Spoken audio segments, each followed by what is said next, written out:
It's me. And at the risk of sounding like Adele, when I was trying to sound like Mr. Rogers, welcome to my channel, SheCreates. Today, I'm getting into spinning. Don't I look like a pro? Trust me, I am far from. And if it wasn't for the yarn curator giving me tips on Instagram, I kind of wouldn't be as far as I am now on spinning. But I love it, turns out. And I actually, if I'm not like in my room, my preferred place to spin is out here.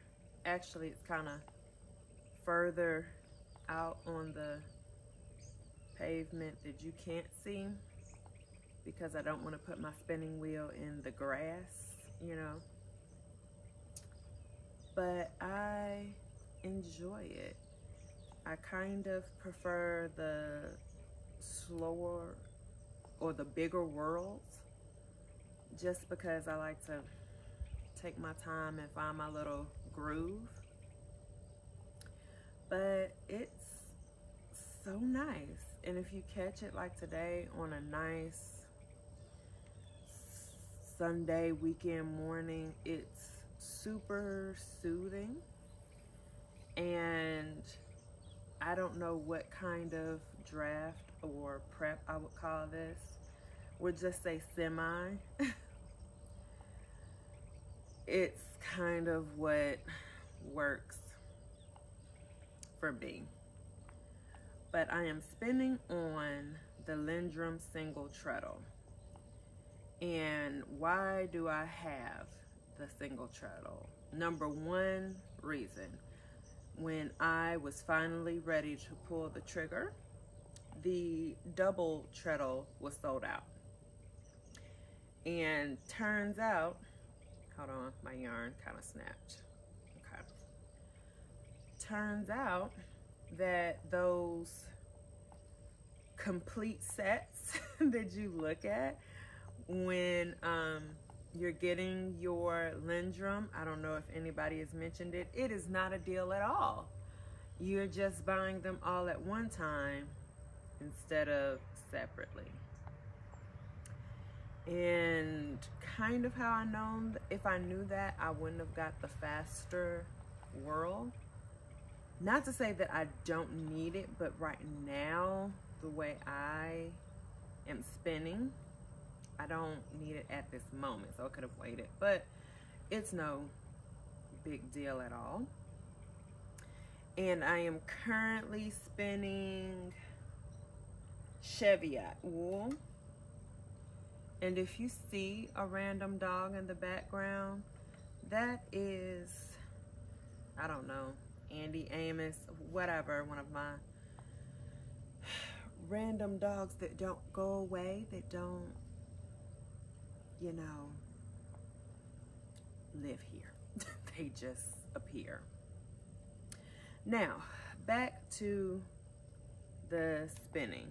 My goal is to get like a like a DK worsted weight when I'm done. So yeah. And why am I spinning? I'm all over the place, sorry about that. Why am I spinning? I would like for this to go into a sweater, the shift sweater, because basically I'm going through a shift spree where I want the cowl, I want the shawl, and now I'm trying to spin for the sweater. And considering I am a one project type of person, yeah, when it comes to knitting, I don't have like 3,000 things going at one time. Once I finish knitting the night shift, I'm gonna just spend my time spinning for the sweater. I just focus better that way. And if you were curious about how it goes with spinning, you kind of have to keep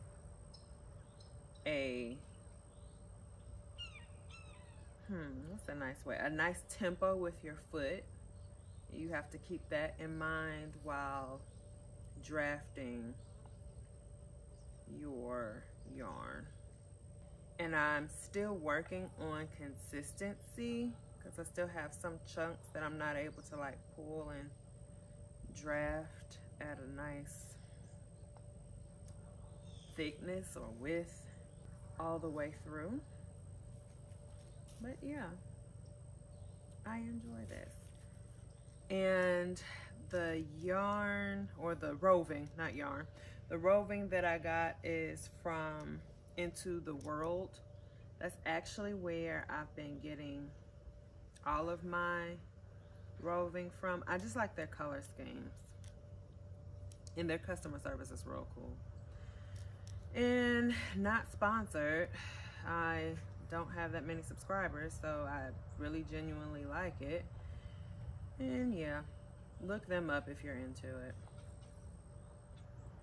So, oh, but one thing that I have learned is apparently my aesthetic is cottage core, which is like that whole homey, outdoors with the wildlife type vibe. Basically what I've grown up to know it, and especially since I went to college for it, it's called agriculture. That whole farming, making your own organic things. Apparently the cool way to say it is cottage core, when in reality it's glamified or glamorized agriculture. Those horses, this random dog that came out of nowhere, the chickens, cows, farming, that is hard work. This spinning of this yarn that came from a sheep, that is hard work. I don't know how they managed to glamorize it, but in case you were wondering what my aesthetic is, apparently, it is cottage core.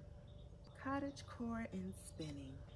And if you were ever interested in living that cottage core spinning life, I strongly suggest you try it.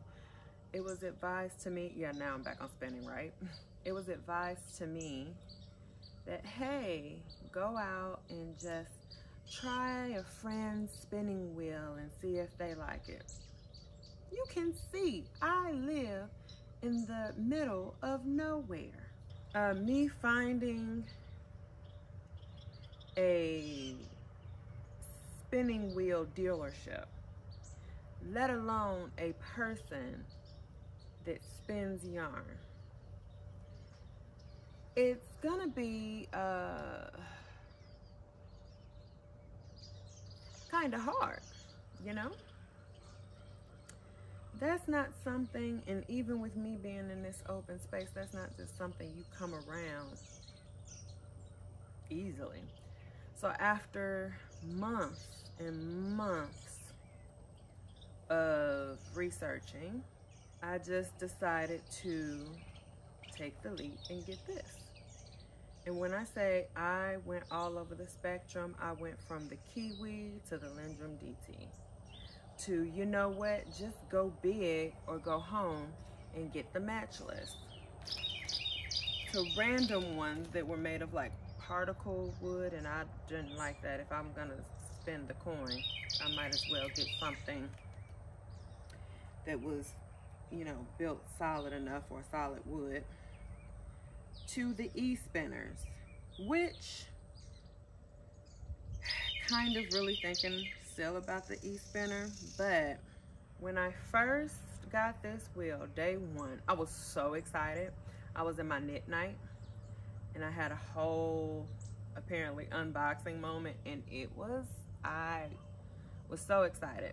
Then I started spinning, and everything that could happen, and I didn't know what was going on. And clearly watching someone else do it looks incredibly easy compared to you actually doing it. And it was just, ooh, it was a hot mess. And I actually was trying to figure out, okay, how can I return it? What is Woolery's return policy? Because that's why I did my research. Or that's where I got my wheel. But I said, okay, everything is not just gonna come super easy, ma'am. You gotta put in the work. You gotta practice. You gotta keep going.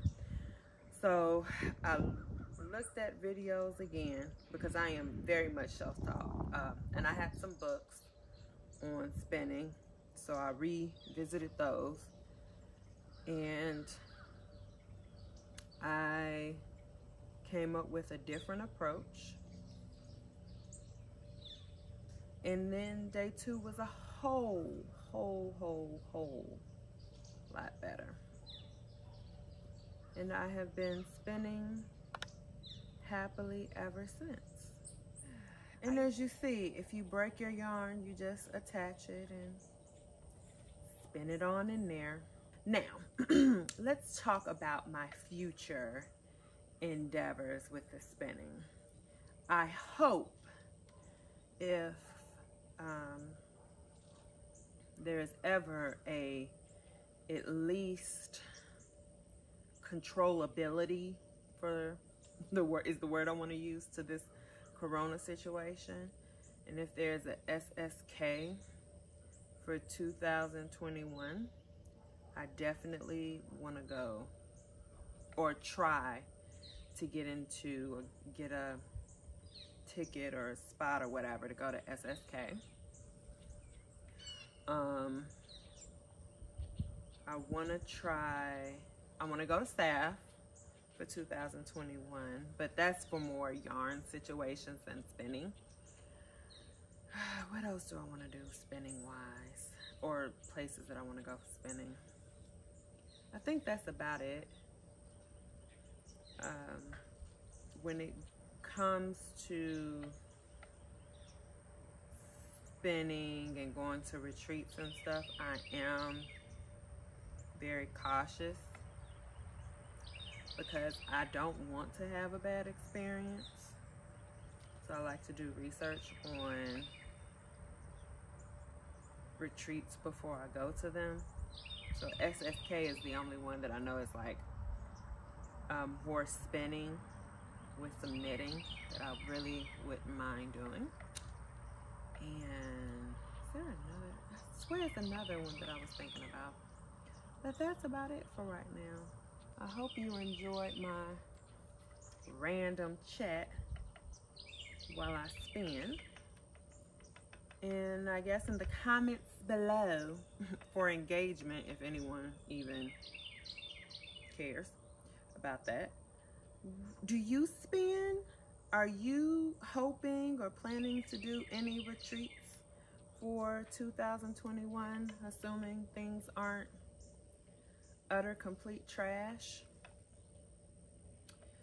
Do you have any spinning projects in the works right now? Is the question. And if the editing goes well, maybe I'll even have music to this. But that's about all for today. I believe you've heard my rant or my ramblings, because I'm not really ranting on anything, and seen me spin enough. This is kind of what I'm creating this weekend, because it's just wonderful out here. I hope you all are having a blessed time, a blessed day, a blessed week. Because if your week was anything like mine, it was stressful and you need an outlet. And just go out and connect. Connect with life, connect with family, connect with yourself. Yeah, just find your happy space. And that is it. Thank you for watching. And even if you stayed around for like 3 minutes and you're no longer here, Thank you for your remnants. Thank you for hanging in there. And that's it.